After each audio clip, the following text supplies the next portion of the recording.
This is a special English story for you. It is written in simple words, so everyone can understand and learn English easily. Please listen carefully and relax while you enjoy this story.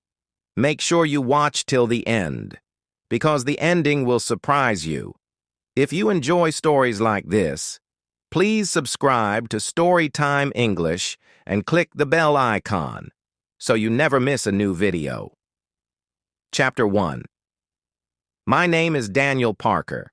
I'm 25 years old and I live alone in a small town called Willow Creek. My life is simple. Every day I wake up at 6 o'clock, make coffee, and go to work at the town library. I don't have many friends. I like books more than people. Books never lie. They never leave you alone. But one evening, something happened that changed everything. It was raining hard. The wind was strong and the trees were dancing wildly. I was about to close the library when I saw a brown envelope on the front desk. I looked around. Nobody was there. The door was locked. The windows were closed. Who put this letter here? I picked it up. It felt heavy. My name was written on the front in black ink. Daniel Parker. There was no stamp, no address, no sender. My heart started beating faster. I opened it slowly. Inside was one piece of paper. The handwriting was strange. Thin, tall letters. It said, "You think your life is simple, but there are secrets around you. If you want the truth, go to the old house at the end of Maple Street tonight at midnight. Come alone." I felt cold all over. My hands were shaking. What truth? Who sent this? What secret? I put the letter in my bag and locked the library. As I walked home in the rain, my mind was full of questions. At home, I sat near the window. The rain was softer now, but the sky was still dark. I looked at the clock. 11:30 p.m. I didn't know if I should go. Maybe it was a joke. Maybe it was dangerous. But something inside me said, "You must find out." I put on my black coat and took a flashlight. I left the house quietly. The town was silent. All the lights were off. When I reached Maple Street, I stopped. At the end of the road was the old house. People said it was haunted. No one had lived there for 20 years. The windows were broken. The paint was falling off. The front door was half open like a mouth waiting to swallow me. My heart was beating loud in my chest. I walked up the steps. The wood creaked under my feet. I pushed the door slowly. It opened with a long, sad sound. Creak. I turned on my flashlight. The light fell on old furniture covered in white cloth. Dust danced in the air like little ghosts. I walked inside. Then I heard a voice. "You came!" I froze. I turned the flashlight. A tall man stood near the fireplace. He wore a long, dark coat. His face was covered by the shadow of a hat. "Who are you?" I asked. My voice wasn't strong. The man didn't answer. He moved closer. I stepped back. "You don't remember me, do you?" he said slowly. "Remember you? I've never seen you." He laughed softly. It wasn't a happy laugh. "You were too young, but I remember you." I felt cold again. My hands were wet with sweat. "Why did you call me here?" He took something out of his coat, a small silver locket. "This belonged to your mother," he said. "My mother died when I was a baby," I said. "Did she?" he whispered. I looked at the locket. It was old and scratched, but there was a small letter D on it. D dot, dot, dot, for Daniel. My legs felt weak. "What do you mean?" I asked. He stepped closer, his face still hidden in shadow. "You were not told the truth," he said. "Your mother is alive." I felt the room spin. My breath was quick and shallow. "You're lying," I whispered. "My father told me she died in an accident." The man shook his head slowly. Your father did not tell you the truth. He wanted to protect you. Protect me from what? I asked. From the people who took her, he said. I stared at him. My throat felt dry. Who are you? I asked again. My name is Thomas Reed, he said. I worked with your mother many years ago. Worked with her? She was a teacher, I said. Thomas shook his head. No, Daniel. She was not just a teacher. She was part of something bigger. What do you mean? I asked. He looked around the dark room as if checking for someone. Your mother was part of a secret group, he said. They protected ancient knowledge. Knowledge some people would kill to get. I felt my heart beating even faster. Why are you telling me this now? I asked. Because you are not safe anymore, he said. They know who you are. I stepped back. My mind was full of fear. This is crazy, I said. Thomas reached out his hand. Take the locket, he said. Inside it is something you must see. With shaking hands, I took the silver locket. It felt cold against my skin. How do I open it? I asked. Press the small button on the side, he said. I looked closely. There was a tiny button. I pressed it gently. With a soft click, the locket opened. Inside was a small folded piece of paper.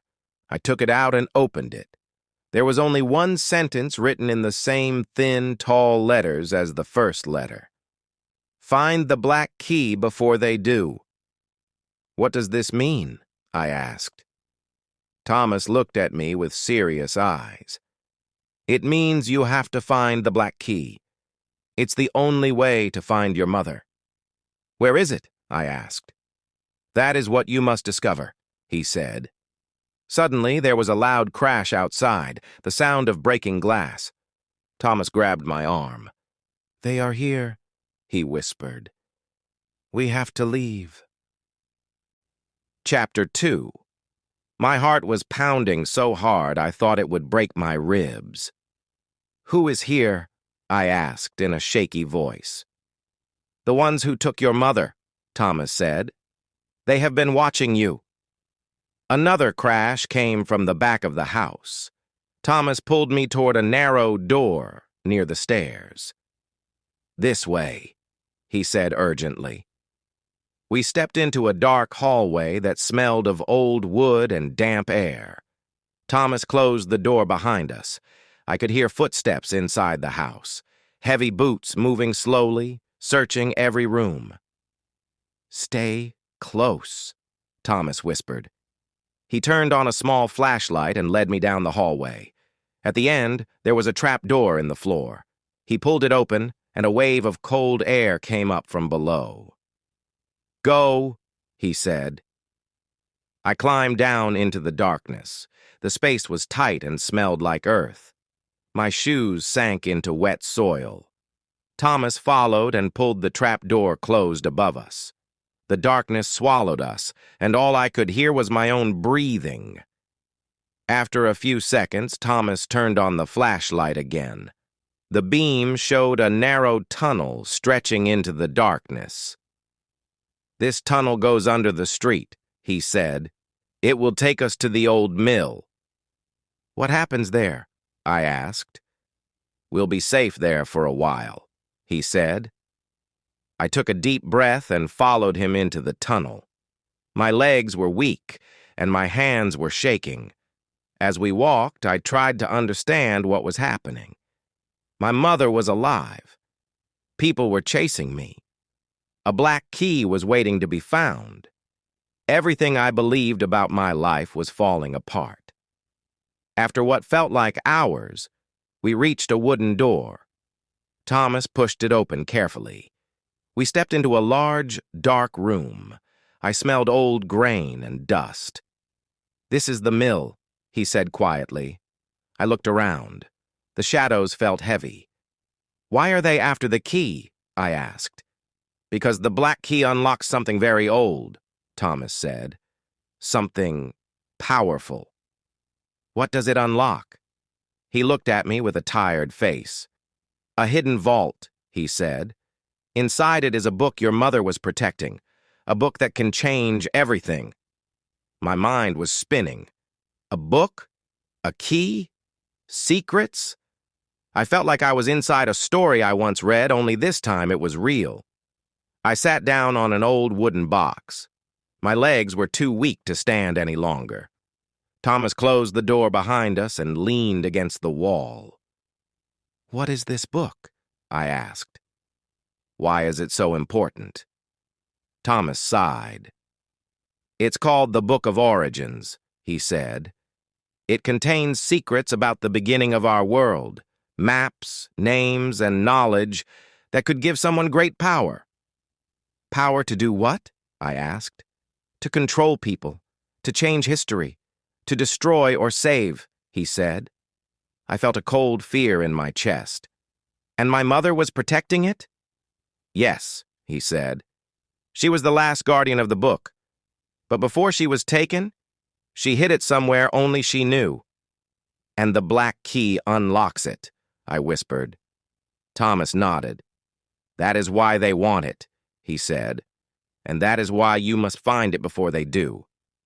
My mind was full of questions. "Why me?" I asked.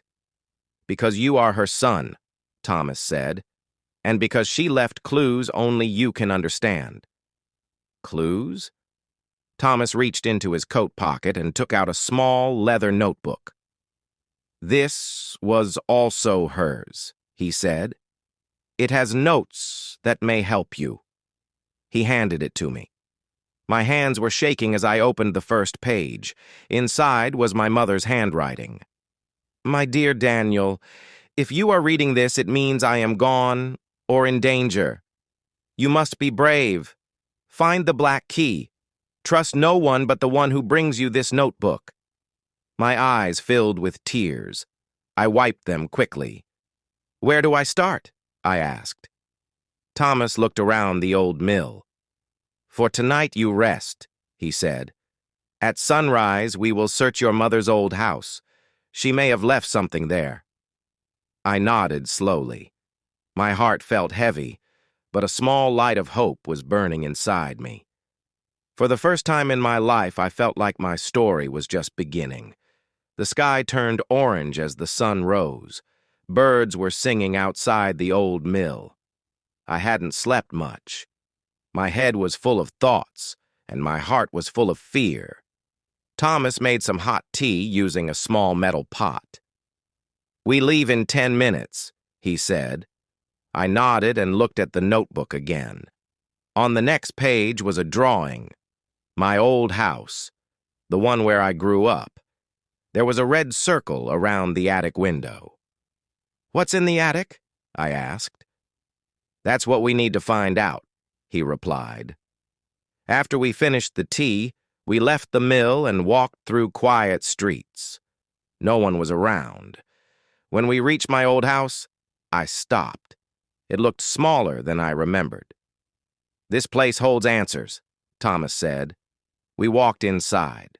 The air was still. Dust covered the furniture. My father had died 2 years ago.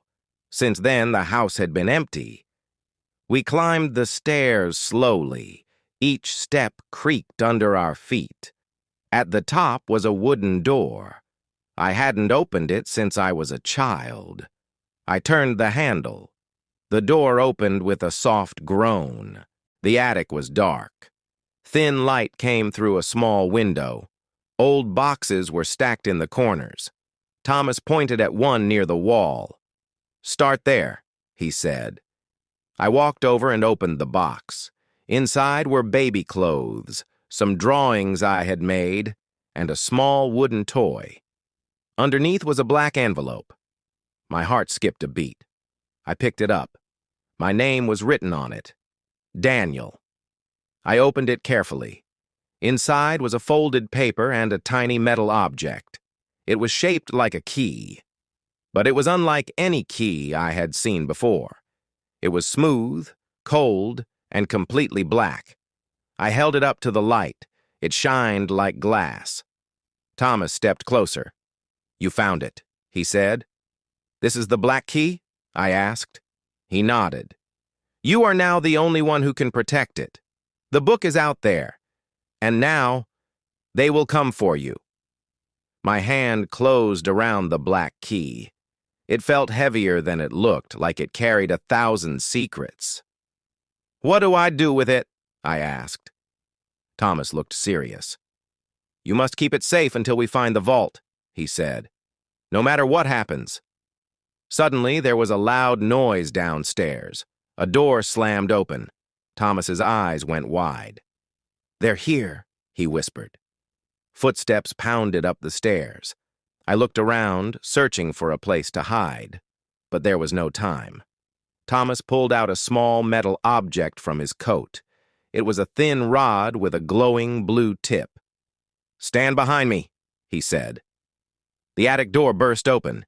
2 men dressed in black rushed in. Their faces were hidden behind dark masks.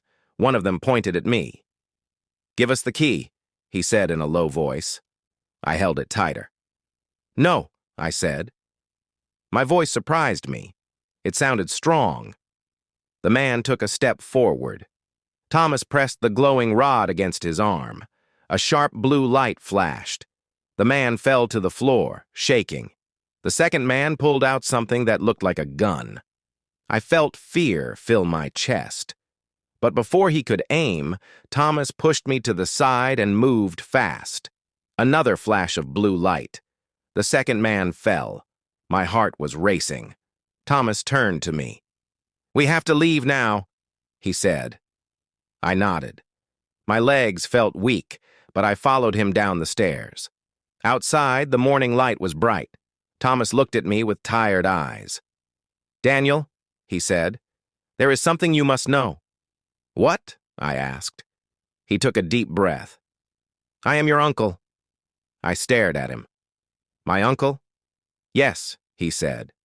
Your mother asked me to watch over you, but it was safer if you didn't know.